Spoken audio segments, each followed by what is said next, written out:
ሌሎች ተጠባቂ ጨዋታዎች እናነሳለን። የሲቲ ግራውንዱ የኖቲንግሃም ፎረስት እና የማንቸስተር ዩናይትድ ጨዋታ ቀደም ሲል እንደጠቀስንላችሁ በርንሌይና አርሰናል በሚጫወቱበት በተመሳሳይ 12 ሰዓት ላይ የሚከናወን ጨዋታ ነው። እንግዲህ ኖቲንግሃም ፎረስት አምና ማንቸስተር ዩናይትድን በደርሶ መልስ አሸንፎታል። ለመጨረሻ ጊዜ የተገናኙት አፕሪል ላይ ወይም ሚያዝያ ወር ላይ ነበረ። 1-0 ኖቲንግሃም ፎረስት ያሸነፈበት ጨዋታ ነው። ሲቲ ግራውንድ ላይ ሶስተኛ ተከታታይ ድል ለማድረግ የሚያደርገው ጨዋታ ነው። ሁለቱን አሸንፏቸዋል በተከታታይ።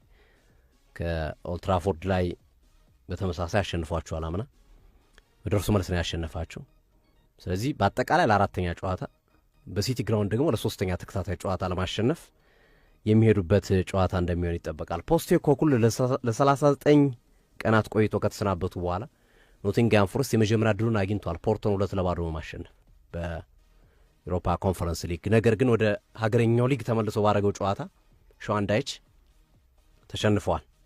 2-0 በበርንማውዝ የተሸነፉበት ጨዋታ ነው እና አሁንም ኖቲንግሃም ፎረስቶች የመጀመሪያ ፕሪሚየር ሊግ ድላቸውን ከአሰልጣኝ ኑኖ ስፕሪንቶ ሳንቶ መሰናበቱ በኋላ ፍለጋ ላይ ነው ያሉት።